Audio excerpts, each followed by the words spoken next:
안녕하세요. 고등물리화학 가이드 강의 10-2입니다. 오늘 이 시간에는 지난 시간에 이어서 연력학 법칙들을 계속해서 공부해 나가도록 하겠습니다. 우리가 지난 시간에는 연력학 제1법칙을 공부를 했었죠. 제1법칙은 에너지 보존의 법칙이라고 이야기를 했습니다. 그런데 이 제1법칙의 관점에서 보면 다소 신기한 현상이 있습니다. 바로 물리학자들이 시간의 화살이라고 부르는 현상인데요. 시간은 한쪽 방향으로밖에 흐르지 못하죠.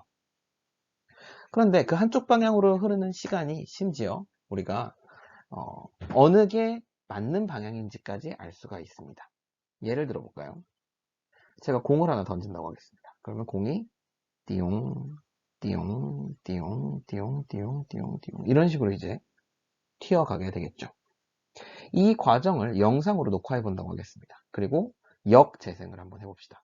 그러면 공이 여기에 있다가 띠용, 띠용, 띠용, 띠용, 띠용, 띠용, 띠용, 띠용 이렇게 올라오게 될 텐데요. 그런 과정이 현실적으로 가능한 과정일까요? 그렇지 않죠. 그래서 우리는 이런 영상을 볼 때, 이것은 역재생을 한 영상이구나를 바로 캐치할 수가 있습니다. 그런데 이 제1법칙의 관점에서 본다면 사실 이쪽 방향으로 흐르는 과정이나 이쪽 방향으로 흐르는 과정이나 에너지는 전체적으로 보존이 됩니다. 예를 들어서 여기에서 이제 처음 시작할 때 얘는 위치 에너지를 가지고 있겠죠. 그리고 얘를 이제 던지면서 얘가 운동 에너지의 형태로 그 위치 에너지를 변환을 시킬 거고요. 플러스 열 에너지의 형태로 에너지들을 발산하게 될 겁니다. 그렇죠? 그러면 우리가 얘네들을 다 주워 모은다면 이쪽에서 이쪽으로 이제 갔을 때 에도 총 에너지의 양은 보존이 돼야 될 겁니다. 그래서 아마 얘가 이렇게 바닥에 딱 붙어 있는 상태에서는 더 이상 위치 에너지, 운동 에너지가 없으니까 전부 다 열 에너지의 형태로 에너지가 변환이 돼 있겠죠. 그러면 요 세 개를 더한 값과 여기에 있는 이 총의 열 에너지의 양은 같으니까 예를 들어서 공이 열 에너지로 다 분산돼 있던 것을 다 주워 모아가지고 운동 에너지를 변환시키고 그것을 다시 위치 에너지를 변환시키는 식으로 하게 된다면 요 역과정도 가능해야 될 것 같은데요. 그렇지가 않죠. 이걸 보시면 이 시간의 화살, 시간이 한쪽 방향으로밖에 흐를 수 없는 것은 결국 요 열 에너지라는 것이 특별한 녀석이기 때문에 발생한다고 볼 수가 있습니다. 다양한 에너지의 형태가 존재를 하는데요. 그 여러 가지 에너지 형태 중에 열과 열이 있죠. 네. 열이 있고 에너지로부터 우리가 열로 바꾸는 것은 수월한데 열로부터 에너지를 만드는 것은 힘들다라는 것입니다. 사실은 100% 열을 다른 형태의 에너지로 변환하는 것은 불가능해지게 됩니다. 이렇게 열이라는 것이 본질적으로 어떻게 얘기할까요? 저급의 에너지, 그러니까 에너지 중에서 가장 퀄리티가 안 좋은 에너지라고 우리가 생각을 할 수 있고요. 그럼 우리가 가지고 있는 고급 에너지들이 시간이 흐름에 따라서 점점 열의 형태로 변환이 되면 이제 그것이 우리가 다시 끌어 모아서 유용한 에너지로 바꾸기가 굉장히 어려워진다라고 볼 수가 있겠습니다. 그래서 시간의 화살이라는 것은 좋은 퀄리티 에너지들이 낮은 퀄리티 에너지인 열 에너지로 바뀌는 그런 현상과 일치한다고 우리가 생각을 할 수가 있겠습니다. 그럼 왜 열이라는 것으로부터 다른 에너지를 얻는 것이 어려울까요? 지난 시간에 배운 바에 따르면 열이라는 것은 뭐죠? 결국은 주위 분자들의 운동을 무질서하게, 무작위적으로, 랜덤하게 변화시키는 그런 것이라고 볼 수가 있습니다. 그렇다면 그 무작위하게 운동하고 있는 애들을 하나하나를 쫓아가서 그 운동 에너지를 뺏어가지고 질서 있는 운동을 만든다는 것은 어렵겠죠. 그것은 사실 불가능합니다. 그래서 열의 형태로 변환된 에너지는 이제 더 이상 유용한 에너지로 바꾸기가 어렵습니다. 그렇다면 우리가 앞으로의 논의를 조금 더 수월하게 해줄 수 있는 두 가지 개념을 배워볼 텐데 하나가 가역 변화고요. 또 하나가 비가역 변화입니다. 자, 앞에서 예를 들었던 공을 튀기는 문제에서요. 만약에 열 에너지로 발산이 하나도 안 된다고 생각을 해보겠습니다. 즉 마찰이 0인 그런 상황을 생각을 해본다면요. 공이 튀었다가 정확히 같은 높이까지 올라갔다가 또 튀었다가 정확히 같은 높이까지 올라갔다가 이렇게 가게 될 겁니다. 그러면 이쪽 방향으로 공을 던진 것이나 공을 던져서 정변화를 만든 것이랑 그걸 녹화해서 역재생을 했을 때는 이쪽 방향으로 공을 던져서 이렇게 튀겨서 가는 것과 같은 모양을 나타내게 될 겁니다. 따라서 우리가 재생을 했을 때 이쪽 방향으로 흐르는 것이나 이쪽 방향으로 흐르는 것이나 우리가 구분할 수가 없습니다. 둘 다 가능한 과정이기 때문이죠. 이런 녀석을 가리켜서 우리가 가역변화, 즉 역반응이, 역과정이, 역변화가 가능한 그런 변화라고 부릅니다. 그러면 어떻게 이 가역변화라는 것이 비가역변화와 구분이 될까요? 비가역변화는 이제 그렇지 않은 경우죠. 앞에서 우리가 살펴봤던 이렇게 되는 경우가 비가역변화라고 할 수가 있겠습니다. 이 가역변화라는 것은요. 결국은 걔가 이 변화의 매 순간 항상 평형 상태에 있으면 가능합니다. 반면 비가역 변화는 순간적으로 어느 순간인가 비평형 상태를 가져야 합니다. 평형이 아닌 상태를 가져야 하고요. 지금 이 공을 튀기는 문제로서는 조금 이제 이해가 어려우실 수 있어서 다른 예를 하나 들어보겠습니다. 자, 제가 피스톤이 있습니다. 그리고 얘를 잡아당겨서 이렇게 더 큰 부피를 갖게 만들고 싶습니다. 이럴 때, 자, 분자들을 이렇게 만들어 볼게요. 분자들이 이렇게 있고요. 여기는 이제 좀 더 듬성듬성 있겠죠. 자, 이 과정에서 만약에 제가 비가역 변화로 하려고 한다면 얘를 순간적으로 확 잡아당기면 됩니다. 그러면 밑에 영역에 분자들이 모여 있고 위에는 거의 없는 상태에서 얘들이 서서히 확산이 되면서 이런 평형 상태를 이루게 될 겁니다. 이것은 그래서 비평형입니다. 이런 비평형 과정을 거치게 되면 가역 변화가 이루어지게 되는 것이죠. 반면 제가 이것을 팽창시킬 때 아주 조금씩 이 피스톤을 아주 조금 1나노미터, 1피코미터, 1fem토미터만큼 조금씩 올린다고 해봅시다. 그러면 이 안에 있는 분자들이 거의 부피의 변화를 느끼지 못한 채 서서히 계속해서 평형을 이루면서 제가 조금 당겼을 때 또 평형이 되고 조금 당겼을 때 또 평형이 되고 그런 아주 작은 변화들이 모이고 모여가지고 이 과정을 만들어낼 수가 있겠죠. 이런 경우에는 우리가 가역 변화라고 할 수가 있습니다. 따라서 얘는 거꾸로 얘를 조금 낮추고 해서 이 과정을 그대로 밟아가도 우리가 비디오를 거꾸로 돌려보는 거죠. 이렇게 해도 이상함을 느끼지 않습니다. 그러니까 역과정이 이상하지 않습니다. 그런데 아까 우리가 비가역변화로 본 이 녀석은 비디오를 거꾸로 돌려서 본다고 생각해 보세요. 얘가 이러고 있는데 이 분자들이 순간적으로 오르르 모여가지고 이 아래쪽에 와글와글 모이게 되고 그 다음에 제가 피스톤을 꽉 눌러서 이렇게 닫는 모양이 되겠죠. 즉 역과정이 굉장히 어색해 보이는 말이 안 되는 과정이 됩니다. 그래서 가역변화와 비가역변화라는 이런 개념들 우리가 가지고 앞으로의 논의에 이용하도록 하겠습니다. 여기서 이제 우리가 엔트로피라고 하는 양을 정해보도록 하겠습니다. 2장 전 슬라이드에서 제가 무슨 이야기를 했습니까? 시간의 화살이라는 것이 뭐냐? 결국은 유용한 에너지들이 다 열의 형태로 그냥 발산이 되어버리는 것이다. 그것을 측정할 수 있는 척도가 바로 엔트로피입니다. 엔트로피는요, 식으로는 이렇게 정의를 합니다.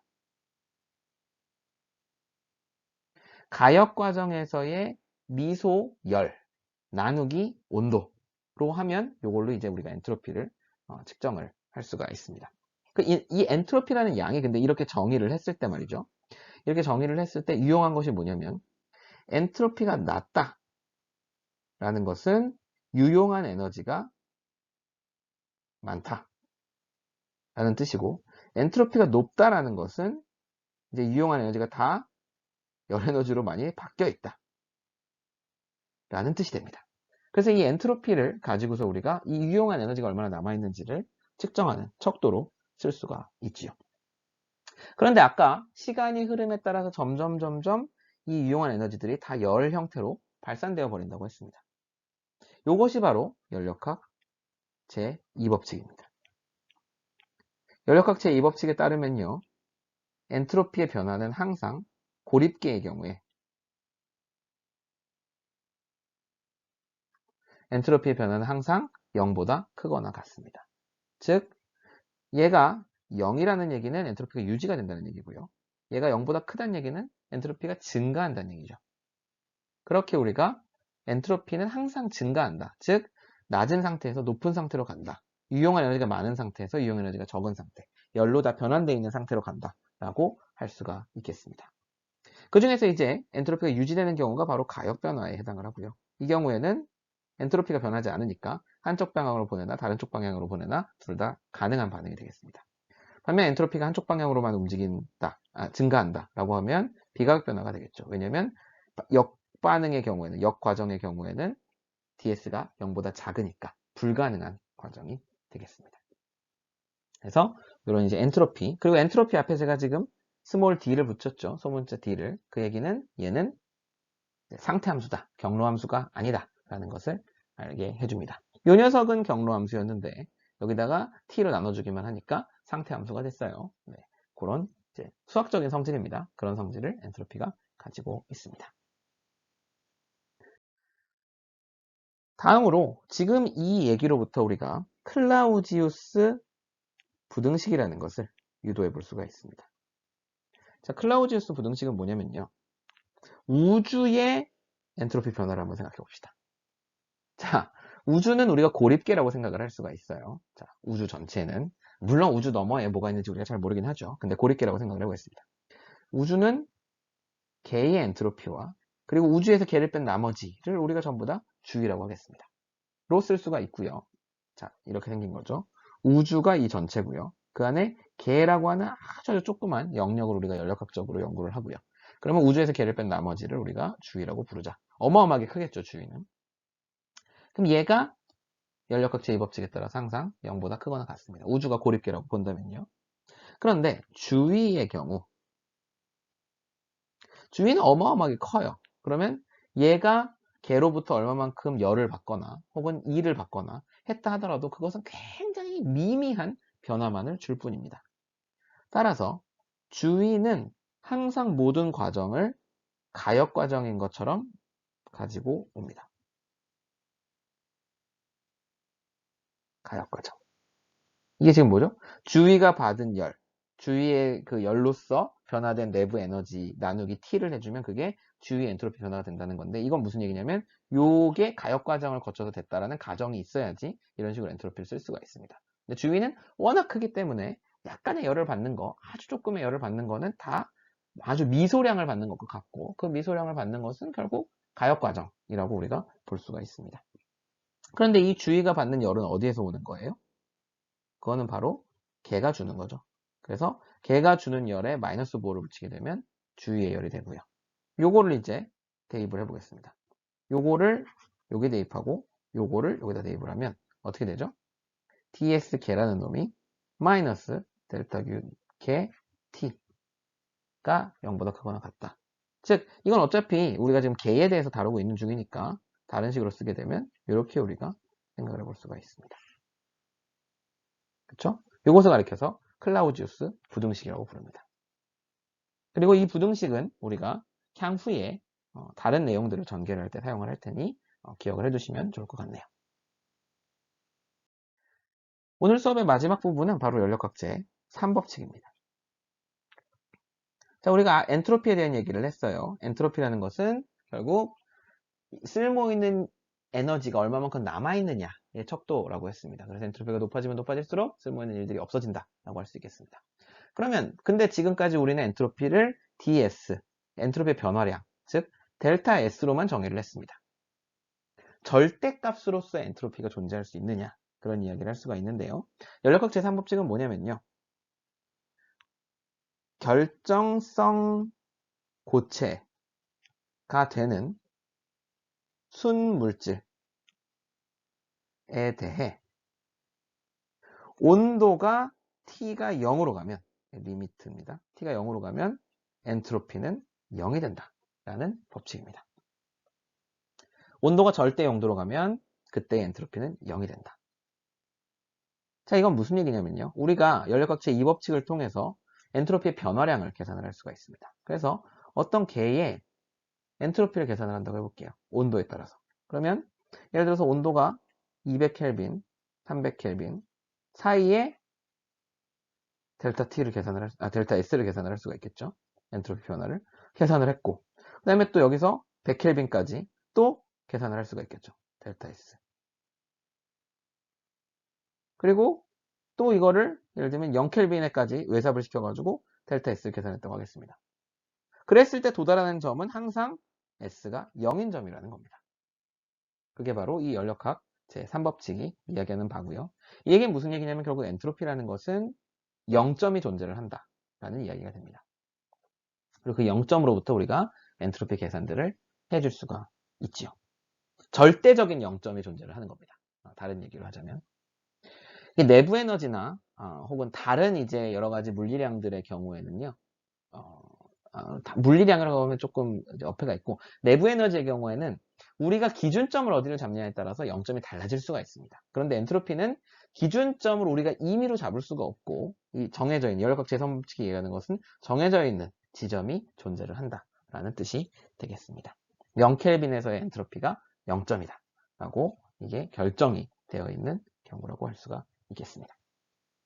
자, 그래서 여기까지 오늘 우리 연력학 제2법칙과 제3법칙에 대해서 이야기를 해보았고요. 다음 시간에는 조금 수학을 더 많이 사용을 해서 연력학적인 내용들을 전개해 보도록 하겠습니다. 네, 경청해 주셔서 감사합니다.